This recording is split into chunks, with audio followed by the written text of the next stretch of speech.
तो किस्मत ने तुम्हारा साथ दिया। अगर बंदूक जरा सा भी उल्टे हाथ पे होती तो गोली सीधा तुम्हारे सीने के आर पार हो जाती, खुदा ना खास्ता। ठीक है आपा, शुक्रिया। इतना हिलाओ जुलाओ नहीं ना। डॉक्टर ने क्या कहा है? फातिमा गुल, मेरे लिए भी। बिल्कुल ठीक, अल्लाह ने बचाया। बहुत अच्छा बनाया था। लाए मैं चाय बना दूं, ठंडी हो गई है ना। हाँ, मेरे लिए नहीं बनाना तुम, सिर्फ मुकद्दस की निकाल दो तुम। ठीक है। अगर मैंने चाय पी तो नींद नहीं आएगी। पट्टी कर दिया आपने, खून रुक गया। भाई ये लो भाभी की चाय, तुम ले जाओ। ठीक है, और मैं जल्दी सोने चला जाऊंगा आज। उम्मीद है तुम्हें ज्यादा तकलीफ। माफ करना। शब्बा खैर, मैं चलता हूँ। शब्बा खैर। बेचारा राहिमी। तुम खाओगी? इसके साथ कैसे काम करोगे तुम? ज्यादा काम बचा भी नहीं है, 1-2 दिन में खत्म हो जाएगा। तुम कल काम पे जाओगे? हाँ जाना पड़ेगा, 1 हफ्ते से नहीं गया आखिर। मेरी वजह से उनका काम ना रुक जाए कहीं। पता नहीं वो लोग हमारी हिफाजत किस तरह करेंगे। मुझे तो ये भी यकीन नहीं है कि हमें हिफाजत देंगे या नहीं। हमें खुद बहुत एहतियात से काम लेना होगा अब। वो लोग हर तरह से कोशिश करेंगे। मुस्तफ़ा हमारे पास खुद से थोड़ी आया था कोई, उन लोगों ने भेजा था उसे, तुम्हारे लिए भेजा था उसको। आपा ठीक है। मैं तो बहुत डर गई थी, बहुत ज्यादा। अगर तुम्हें कुछ और हो जाता तो। आपा आप मेरा हौसला मत तोड़ें प्लीज। किस हौसले की बात कर रहे हो? तुम पागल हो क्या? तुम मर सकते थे आज। आपा उससे भी ज्यादा अहम चीज हुई है आज मेरे साथ। मुराद बुला रहा है क्या?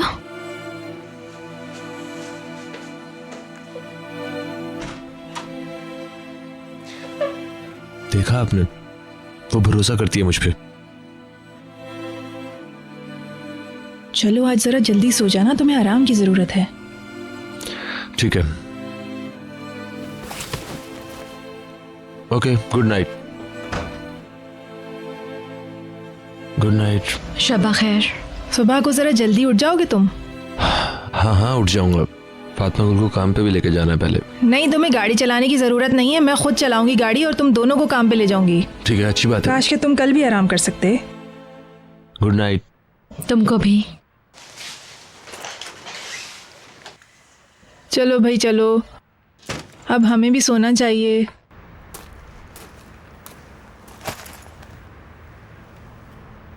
क्या आप वो खत पढ़ेंगी?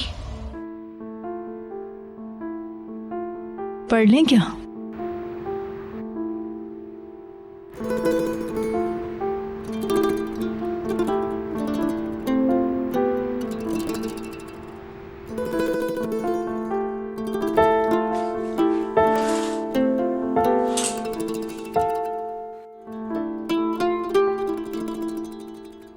वैसे भी तो वो इसके टुकड़े टुकड़े ही कर देता, बस इस दफा पढ़ने के बाद टुकड़े होंगे। जैसे आपकी मर्जी।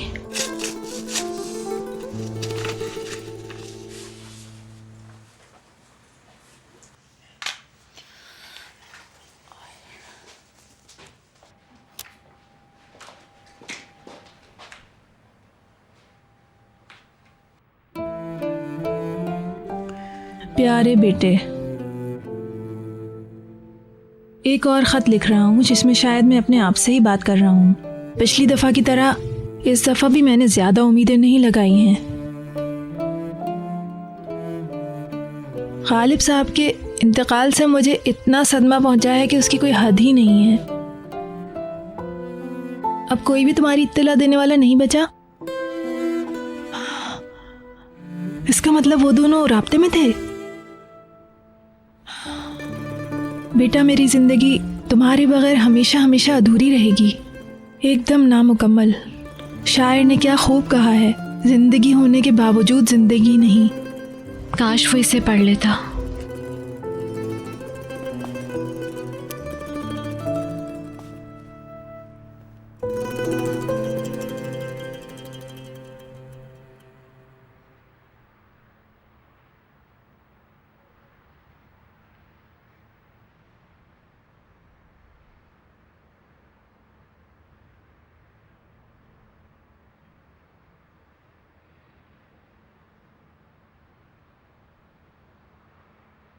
ख़त के ज़रिए हमारे दरमियान का फ़ासला ख़त्म हो जाता है, ऐसा लगता है कि जैसे मैं तुम्हारे सामने खड़ा हुआ हूँ।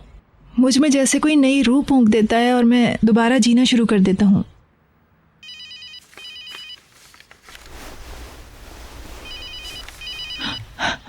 करीम। हाँ बोलो करीम। मरियम आपा, मुकद्दस आपकी बातें सुन रही है। हाँ दरवाजे से कान लगा के खड़ी है। क्या हुआ? मुकद्दस। मुकद्दस खातून। वो जमीन पर बिस्किट के टुकड़े गिरे हुए थे, उठा रही थी। अब साफ कर लिए मैंने। तो सुबह को कारपेट साफ कर देते ना। तुम भी आई हो? मैं समझी तुम बाहर गई हो। शब्बा खैर। शब्बा खैर। क्या मैं लाइट बुझा दूं? बुझा दो बुझा दो।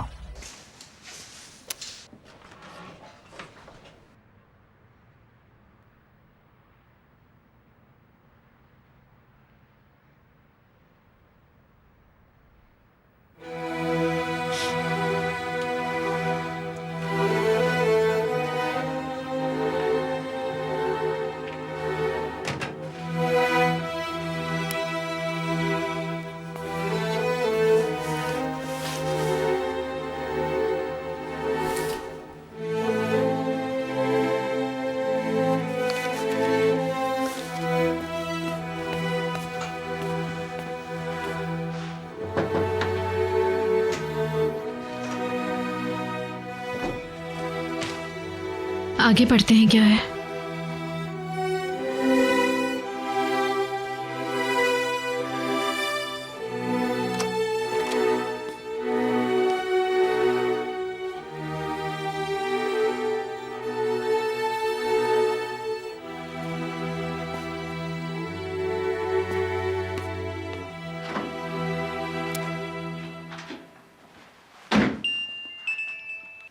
जी दुल्हा भाई।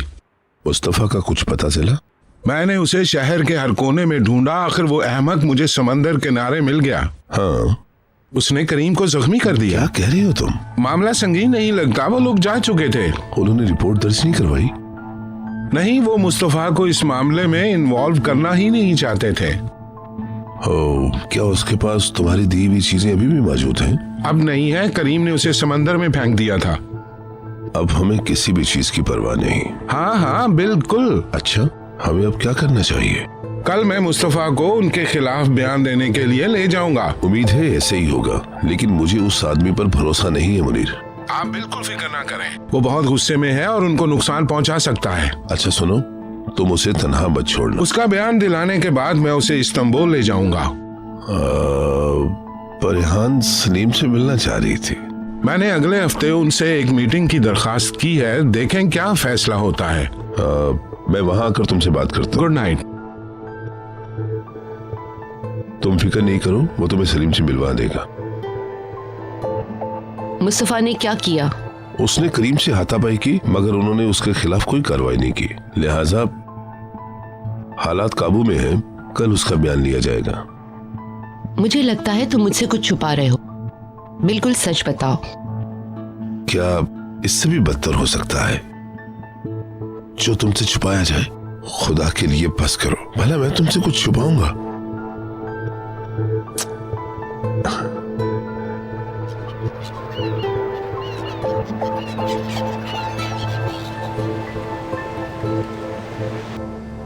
पता नहीं मिस्टर इरॉल का कल के बारे में क्या रद्द अमल होगा। भाई डॉक्टर का अपॉइंटमेंट है, क्या कह सकते हैं वो आखिर। हाँ, लेकिन मैं तो पहले ही इतनी छुट्टियां कर चुकी हूँ। अब दोबारा उन्हें फ़ोन करूँ और बोलूँ कि मुझे एक और छुट्टी चाहिए। तुम कहो तो मैं बात कर लेता हूँ उनसे। नहीं, तुम मत करना। डरने की जरूरत नहीं है। बड़ी मुश्किल से मिला है ये अपॉइंटमेंट। अब हम इसको मिस करके ये मौका दोबारा ज़ाया नहीं कर सकते हैं। मैं उनसे बात करती हूँ, बस यही साइड पे उतार दें मुझे। ठीक है।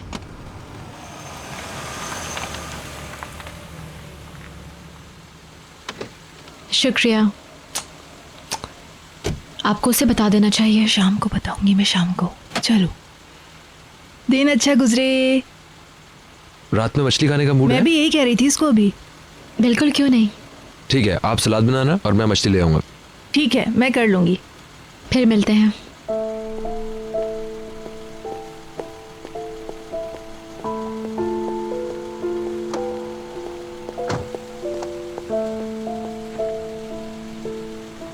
गाड़ी चल गई है, अब तुम्हें अपनी सीट बेल्ट लगा लेनी चाहिए। ठीक है ठीक है।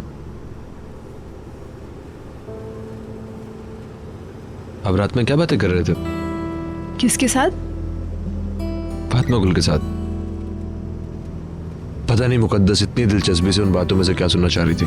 मुकद्दस को नहीं जानते क्या तुम? उसके कान हमेशा दरवाजों पर लगे रहते हैं, खास तौर पर जब लोग हों किसी कमरे में। इसीलिए पेट में दर्द रहता है।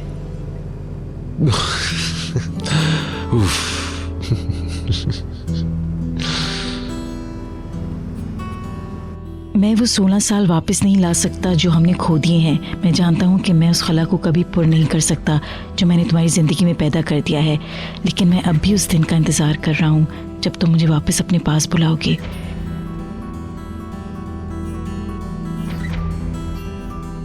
मेरा सब कुछ तुम्हारा है और मेरा सारा वजूद।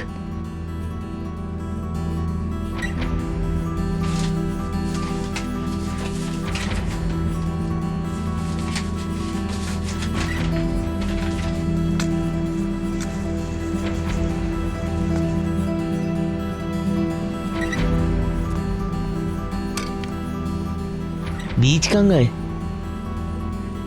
मुकद्दस, बीज कहाँ रखे?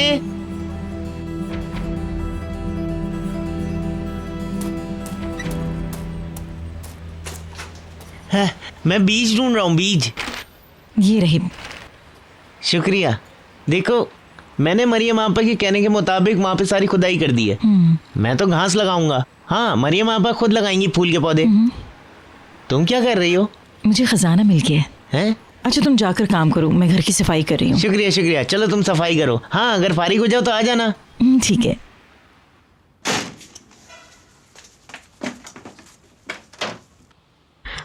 बड़ी मुश्किल से डॉक्टर का अपॉइंटमेंट मिला है।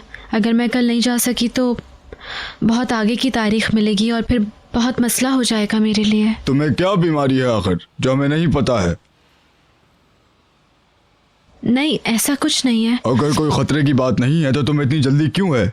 कल के लिए 100 लोगों की बुकिंग है हमारे पास। असल अभी में तुम्हें दिन ही कितने हुए हैं यहाँ पे काम करते हुए? तुम बहुत छुट्टियाँ करती हो फातिमा गुल। मुझे ये कहते हुए बहुत शर्म आ रही है, लेकिन मुझे जाना होगा, ज़रूरी है। अगर इतना ही जरूरी है तो ठीक है, मगर एक बार फिर देख लो। आप ठीक कहते हैं, लेकिन ये आखिरी दफ़ा है, प्लीज़। खुदा करे आखिरी हो। हमने तुम्हें नौकरी दी, तुम्हें इंश्योरेंस भी दी, और तुम बार बार छुट्टियाँ करती हो। ये काम की जगह है। इस औरत को 3 दिन तक तुम्हारी जगह काम करना पड़ा है। जानती हूँ। 2 दिन तक मेरी बीवी मदद के लिए आई। मौसम अच्छा है इसलिए लोगों की तादाद बहुत ज्यादा है। तुम्हें थोड़ा ख्याल करना पड़ेगा इसका। मैं कल जल्दी आऊंगी और देर से जाऊंगी। हम सभी इंसान हैं, सबकी अपनी अपनी परेशानियां होती हैं, मगर तुम्हारे साथ पता नहीं क्या मसला है। अब तुम्हें सुबह जल्दी आना पड़ेगा, नहीं तो जो तुम्हारा दिल करे वो करना तुम। ठीक है मिस्टर एरॉल। चलो अब काम पे लग जाओ।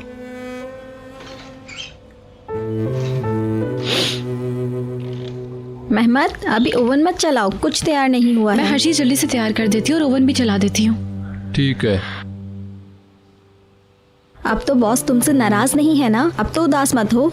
नहीं, ऐसी बात नहीं है। मैं डांट पड़ी है ना, इसलिए। वो बॉस हैं, कुछ भी कह सकते हैं।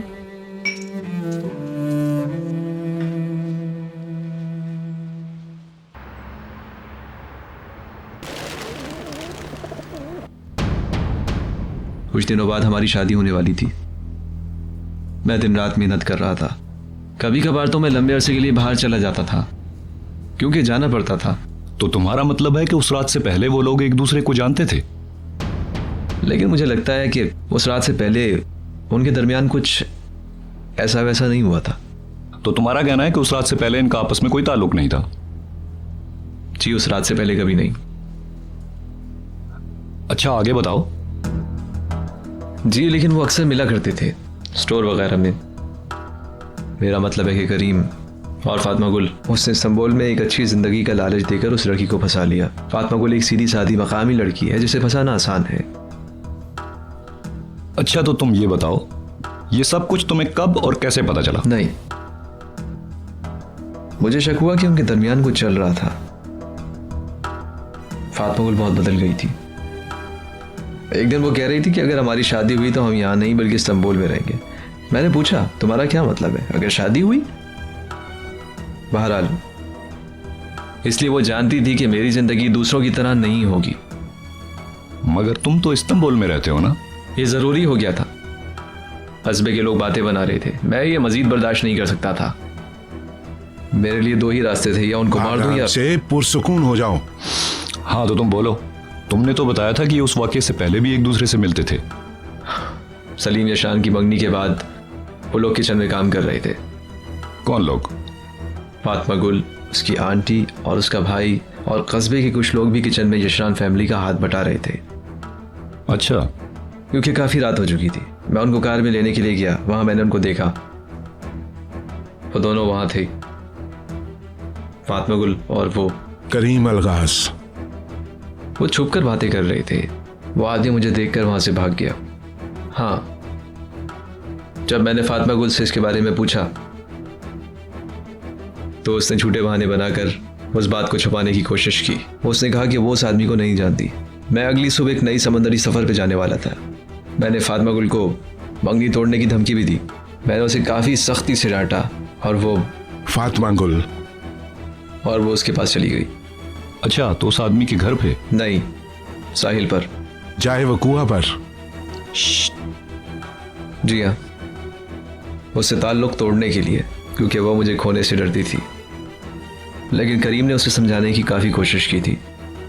जब वो नाकाम हुआ तो उसने उससे ज़बरदस्ती कर डाली। उसने फातिमा के साथ ज्यादती की। उस कमीने ने। यशान फैमिली का उससे कोई ताल्लुक नहीं है। ये सिर्फ करीम ही का काम है। अच्छा, तो ये सारी बातें तुम्हें कैसे पता चली?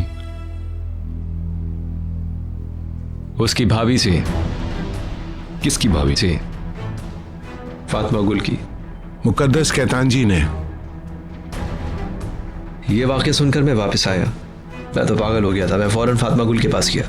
उसने मुझसे बात नहीं की। मैंने उससे सवालात पूछे, उसने एक का भी जवाब नहीं दिया। मैंने फिर उससे पूछा, किसने तुम्हारे साथ ये किया? फिर भी वो चुप रही और फिर वो अस्पताल से भी भाग गई। बिल्कुल, मैं भी वहीं पर था। रेंजर्स वाले काफी अरसे तक उसे ढूंढते रहे।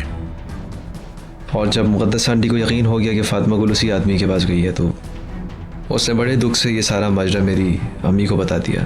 फिर उन दोनों को ढूंढकर उनकी शादी करा दी गई। ठीक है, अब हम लोग सलीम यशरान, अदवान यशरान और वराल निमली की बात करते हैं। तुम्हारे ख्याल में करीम अलगास ने उनके खिलाफ इस तरह का केस क्यों दायर किया? उसने पहले इस वाक़े के मुतालिक उन लोगों को बताया। उस वाक़े के बाद वो उनकी पनाह में छुप जाना चाहता था। फिर ये वाक़या होने के बाद मिस्टर मुनीर को इस वाक़े के बारे में पता चला। जैसा मैंने कहा, वो इस्तांबुल जाने के लिए मुझसे पैसे तलब कर रहा था। लड़कों ने नादानी की और मैं लड़की की हालत देखने के लिए अस्पताल चला गया। वो कमीना उन पर तोहमत लगा रहा था।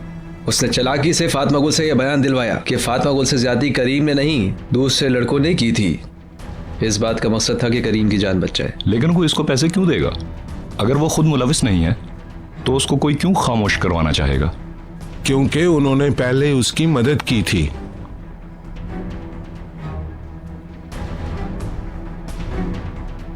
जी हाँ, पहले भी उन्होंने उसकी मदद की थी। वो उनसे ज़्यादा पैसे बटोरना चाहता था इस्तांबुल जाने के लिए, क्योंकि उसका ख्याल था कि मैं उसको मार दूंगा। और उन्होंने दोस्ती की खातिर उसकी मदद की और वो इस तरह जान बचाकर इस्तांबुल भाग गया। अदवान ने उसे पैसे दिए, सलीम ने नहीं।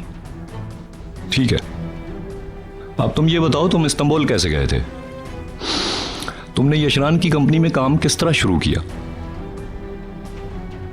मैंने उनसे मुलाजमत मांगी। मैं अपने आबाई कस्बे में नहीं रह सकता था। मेरे पास ठिकाना नहीं था और ना ही पैसे।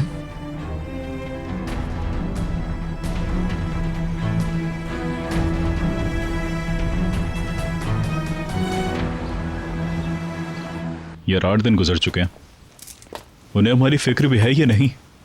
मुझे क्या मालूम। मेल्तम की तरफ से भी कोई कॉल नहीं आई। इसी बात की तो फिक्र है मुझे। अगर उसे मुझ पर थोड़ा सा भी यकीन होता तो वो अपने डैड को जरूर कहती। अरे तुम लोग लड़कियों की तरह क्यों चल रहे हो? नजरअंदाज करो। ओ कमीनो, बेशर्मो, बाग में टहल रहे हो क्या? फोन का इस्तेमाल कर सकता। ये दोनों बहुत ही फोन पर बात करो ताकि वो लोग मुकदमे में उसे हमारे खिलाफ इस्तेमाल करें। वो लोग सुन लेंगे क्या? वो तो तुम्हारे लिए कोई अच्छा सा बैकग्राउंड म्यूजिक भी डाल देंगे। हालांकि पता नहीं तुम लोगों की गुफ्तगू इतनी रोमांटिक होगी या नहीं। असल में जो वो कहेगी वो हमें फंसाने के लिए इस्तेमाल हो सकता है। अरे अरे अरे अरे क्या हुआ? कपड़े गंदे हो गए तुम्हारे? लानती इंसान। कमीने इंसान, निकल बाहर। नहीं छोड़ूंगा मैं तुझे। अरे हिम्मत है तो बाहर आ। छोड़ूंगा नहीं तुम दोनों को। ओए चल चल, ज्यादा शोर करने की जरूरत नहीं है तुम्हें। चुप कर। बस कर यार, खुदा के लिए। चलो आगे। कसम खुदा की एक दिन और रहा मैं पागल हो जाऊंगा। अदालत में पेश होने तक बर्दाश्त करना पड़ेगा हमें। अल्लाह करे आपका दिन अच्छा गुजरे सर। अब वकील इस्तगासा पहले से ज्यादा उलझ गया है। वो लोग फातिमा गुल की आंटी का भी बयान मांगेंगे। क्या आप लोग उनको समझा सकते हैं? हमें ये भी करना पड़ेगा। सर, अरे रुको रुको, ये तुम क्या कर रहे हो? क्या ये सही है कि यशरान होल्डिंग्स के 2 वारिस इस जेल में हैं और उन पर ज्यादती का इल्जाम है? मुनीर साहब, हमारे पास इस मुकदमे की एक कॉपी भी है। देखें, मेरी बात सुने। और कोर्ट ने इस मामले की इन्वेस्टिगेशन का हुक्म भी दे दिया है। बदकिस्मती से ये सच है कि वो दोनों एक खौफनाक तोहमत की जद में आ गए हैं, लेकिन हमें यकीन है कि हमें इंसाफ जरूर मिलेगा। ये इल्जाम क्यों लगाया गया है, बताएं जरा। देखिए, मैं इस मौजू पर बहुत कुछ कह सकता हूँ, लेकिन मैं आपको इतना बताऊंगा कि ये हमारे खिलाफ बहुत बड़ी एक साजिश है। निमली और यशरान फैमिली से खौफनाक साजिश का शिकार हैं। समझ रहे हैं आप जनाब? क्या ये दुरुस्त है कि मुस्तफ़ा शिकायत करने वाली खातून का साबिका मंगेतर है? तफ्तीश के दौरान उसके बयान की जरूरत पड़ी थी, इसलिए वो यहाँ आया। इसके अलावा और कोई वजह नहीं। क्या पहली पेशी का अदालती फैसला इस बात की बुनियाद है कि और भी पेशियां होंगी और इन पे जो इल्जाम है वो सच है? ये मुमकिन नहीं है। जिस बात के बारे में आपके पास कोई शवाहिद नहीं, वो बात ना करें। शिकायत में दर्ज है कि यशरान ने पहले भी इस वाक़ये पे पर्दा डालने की कोशिश की थी। नहीं, ऐसी कोई बात नहीं है। मगर यहाँ तो लिखा हुआ है। मैं अच्छी तरह जानता हूँ कि इसमें क्या लिखा है, लेकिन हकीकत में ऐसा कुछ नहीं है। जो चीज अदालत में चली गई है, मैं उसके बारे में कोई बात नहीं करना चाहता। आप अपने साबका मंगेतर के दावे के मुतालिक क्या कहना चाहते हैं? सॉरी, हमें जल्दी है। पड़ेगा। आप जवाब क्यों नहीं देते?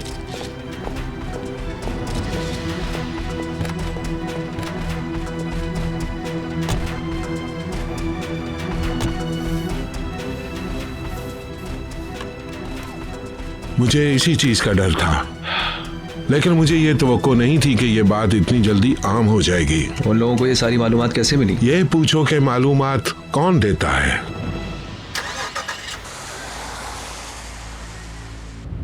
ये तुमने क्या कर दिया है मेल्तम? अब एक नई कहानी शुरू हो जाएगी।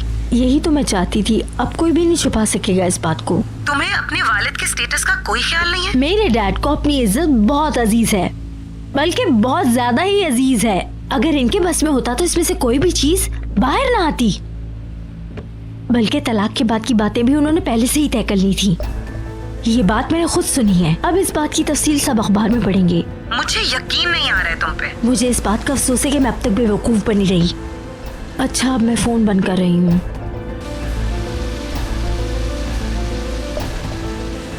वैसे तुम हो कहाँ? मुझे कुछ काम है, इसके बाद मुझे एयरपोर्ट जाना है। आराम से जाओ, अपना ख्याल रखना। अच्छा ठीक है, बाद में मिलते हैं। कुछ जल रहा है क्या? ये क्या चल रहा है फातिमा गुल? क्या तुम कुछ ओवन में रख के भूल गई हो? ओ, ये क्या किया मैंने? हटो हटो, मैं करती हूँ। हटो, अब ये काम तुम मुझ पर छोड़ दो। तुम कहाँ खोई रहती हो? फातिमा गुल, तुमसे कोई मिलने आया है। कौन? कोई औरत है। मैं माफी चाहती हूँ, मैं भी आके निकाल देती हूँ। बस मैं अभी आई, रुकिएगा। मेहमद, जरा खिड़कियाँ खोल दो। वो खातून है।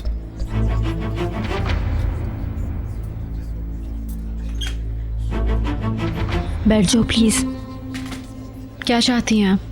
थोड़ी देर के लिए बैठ जाओ प्लीज।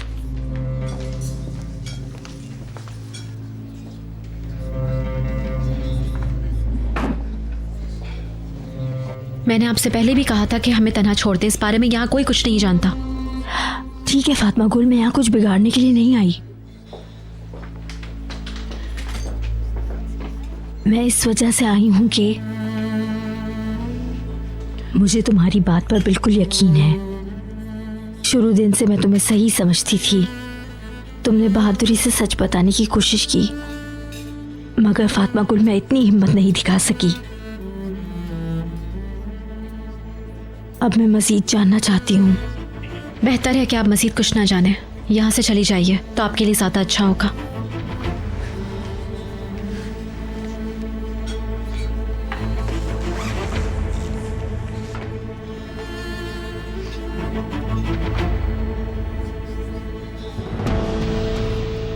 सलीम ने अपनी अंगूठी कहाँ खोई थी? ये उस रात उसने अपनी अंगूठी खो दी थी। मैंने ये अंगूठी कभी नहीं देखी, लेकिन मुझे पता चला था कि मेरी भाभी को ये उसी जगह से मिली।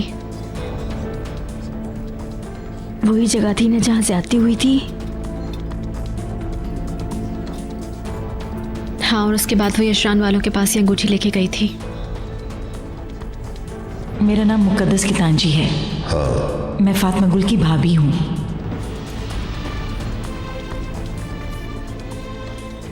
और इशात या यशरान ने जब ये अंगूठी देखी तो अपने बेटे के गुनाह का यकीन हो गया उसे।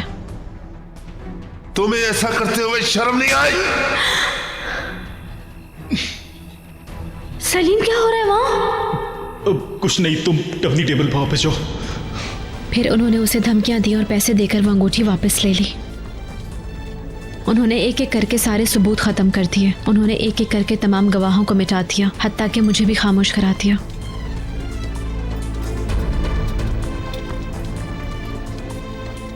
अब जाओ।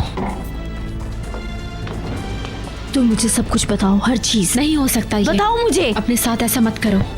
बताओ मुझे फातिमा को। छोड़ दो मुझे, बहुत हो गया। ये क्या किया तुमने? फातिमा गुल, फातिमा गुल मैं सब जानना चाहती जो हूँ। कुछ भी है वो बयान में मेरे लिखा हुआ है। ये क्या कर रही हो तुम? पीछे जाओ बिल्कुल। हाथ छोड़े मेरा, जान छोड़ो मेरी तुम लोग। पता नहीं किस तरह के लोग की जगह है, क्या हो रहा है यहाँ पर? फातिमा गुल, चली जाओ यहाँ से। मेरी बात सुनो।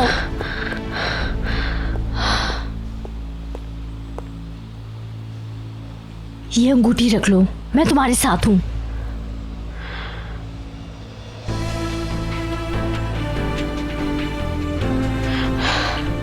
मैं तो इसे छूऊंगी भी नहीं। अच्छा रुको, हिम्मत मत हारना।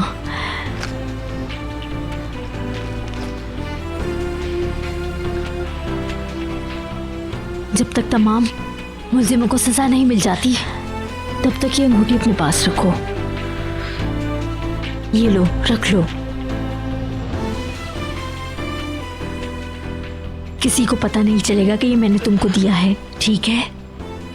प्लीज इसमें मुझे शरीक ना करना। हाँ।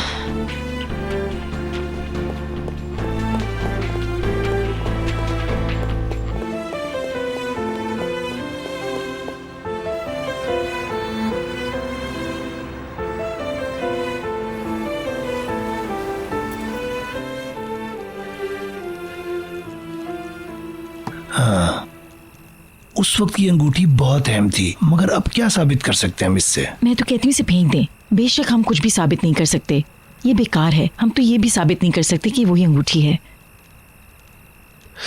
क्या वो गवाही नहीं दे सकती? मेरा मतलब है मेल्तम यशरान। काश कि वो बन सकती। वो नहीं देगी। वो तो लोगों को ये भी नहीं बताना चाह रही है कि उसने अंगूठी दी है फातिमा गुल को। हाँ, तो फिर अब क्या होगा? हम इस अंगूठी को सबूत के तौर पर इस्तेमाल नहीं कर सकेंगे। वो लोग ज़रूर हमसे ये पूछेंगे कि हमने ये अंगूठी कहाँ से ली, और अगर मेल्तम गवाही देने से इनकार कर देगी तो हम कुछ भी नहीं कर सकेंगे। मैं अंगूठी को हर हाल में संभाल कर। नहीं नहीं, ये मेरे पास रहने दें। जैसे आपकी मर्जी। मैं इसकी जांच पड़ताल करवाता हूँ, हो सकता है डीएनए मिल जाए इस पर। हाँ इंशाल्लाह। आप क्यों खड़े हो गए? हाँ, थोड़ी देर और रुके। मुझे कुछ काम है, सुबह मुझे जल्दी उठना है। आप लोग मुझे अब इजाजत दें। अच्छा फिर आइएगा। काश हम आज की रात कानून की बातें किए बगैर खाना खाते। चलें, शब बखैर। अपना ख्याल रखना, अगर कोई भी परेशान करे तो मुझे जरूर बताना। ठीक है, अल्लाह हाफिज। खुदा हाफिज। तुम बैठो, मैं चला जाऊंगा। नहीं, मैं बाहर तक छोड़ देता हूँ आपको।